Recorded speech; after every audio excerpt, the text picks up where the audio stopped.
Hi guys, welcome to another video from Overbite Gaming, and today we're going to be beginning a series looking back at the wrestling games, at least the western ones, of AKI Corporation.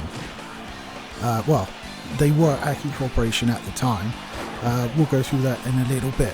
The first thing we're going to be looking at is WCW vs. The World, which came out in 97 on the PlayStation. I actually got it in 98, hence the fuck up. Yeah, I didn't know anything about WCW when I got this game. I just went into like a local Virgin Mega store and saw a PlayStation 1 game that I thought was a game featuring the Crow, because Sting was on the cover and he was in his Crow makeup. And I was like, oh, the Crow, it's got a game. It did eventually have a game, but it was terrible, but we'll leave that out. And I picked it up and I went, it's a Crow wrestling game? Huh. That's two things I like. I don't know why he's got scorpions on his t-shirt, but whatever. And of course I got it home and discovered it was not a Crow game. But, you know, at the time I had no idea about WCW. I'd seen WWF, a few, like, I maybe had like the slightest inkling of what WCW was, but I'd never actually seen it. And it was actually off the back of this game that I did actually start watching it after finding it on TNT on our Skybox, our marvellous Gen 1 Skybox with like 16 buttons we could tune channels to. Oh, those were the days. 16 options. But yeah, it's kind of the first in a bit of a obsession for me, because it really did lead me down the rabbit hole into the whole series of games. Now, it wasn't originally obviously WCW versus the World. It was actually Virtual Pro Wrestling, which was released the year before. But it was Japan exclusive, and it's essentially a ported version of that game. The main difference is the roster. It retains a lot of the roster from the previous game, but it renames them all, which is interesting because the roster from the previous game had a lot of big Japanese sort of corporations, such as New Japan Pro Wrestling, stuff like that. So you've got people like Ken Shamrock, Bass Rutten, Bruiser Brody, Stan Hansen, Terry Funk. There's tons of guys in there, but they've just all been renamed, and WCW ones have been added, and it's really clear to see where they've been added, because the artwork in the portrait as you go to menu on the selection menu is completely different stylistically. It's so easy to tell them apart, it's untrue. But yeah, so you've got this huge roster. One of the most unfortunate things is you have Road Warrior Hawk in the game.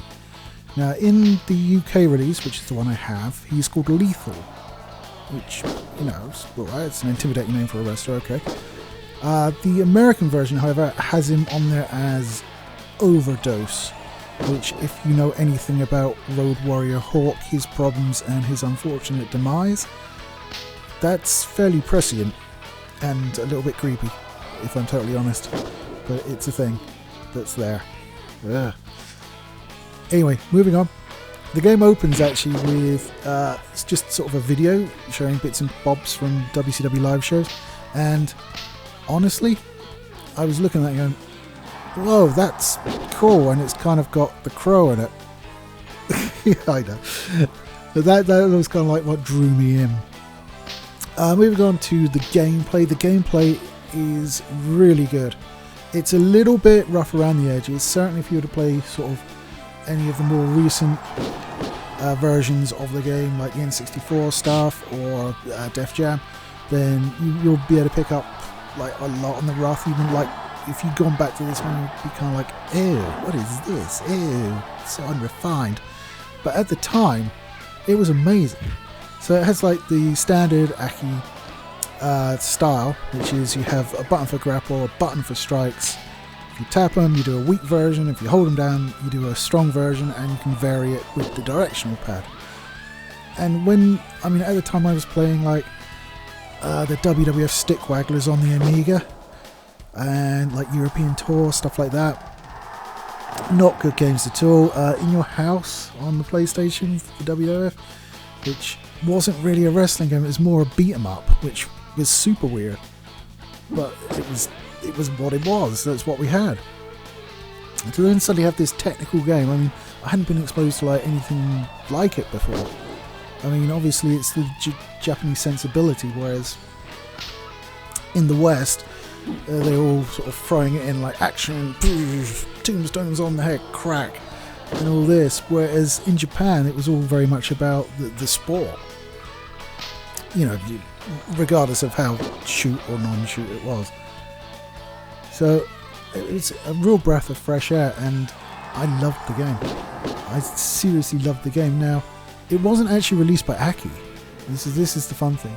When they did this and the first Virtual Pro Wrestling game, they were known as the Man Breeze. The Man Breeze. I'm sure it sounded cooler in Japanese, but like that just comes across as, yeah, farts. Let's just say it. It comes across as farts, but whatever. And they went to AKI, and they're currently Sinsofia, I think. They seem to be doing their own more sort of Japanese-centric sort of cutesy stuff nowadays, from what I can see. They stopped being AKI in 2007, which is a shame. So the game, I mean, it is a little bit rough around the edges. I will grant you this. It is obviously on PS1. I actually had to capture footage for this off of my PS3 because I'm running it off the original disc. And the PlayStation emulator just does not like some discs, at least the one that I'm using. So I just hooked up through HDMI, disabled the HDCP, and Bob's your uncle, I'm using the PS3 emulator for it. So yay, we got footage. What I'll probably do with any of the other ones is use emulators where I can, just for visual quality. I mean, I prefer to play it on the original hardware, just because, hey, the controller's better and you've got a chunky old cartridge. Lovely. So it's not the best looking game. It's limited obviously by its hardware. It's PS1. All of the wrestlers, without exception, because of the way they're structured to animate, look fat. It's just the way they look. There's not much you can do about it. And they're all pretty much the same size. So you've got like some of the smaller guys bouncing around, and they're just as big as the bigger guys. But you do have a wonderful roster. It is the first step into what I would say is the gold era of wrestling games. I certainly haven't had wrestling games outside of this that I thought were anything like as good. I mean, the SmackDown series had some challenges in there, but for me it's always been about the AKI series. I just think that the control system has never been bettered. It's been refined, but it's generally been AKI themselves refining it.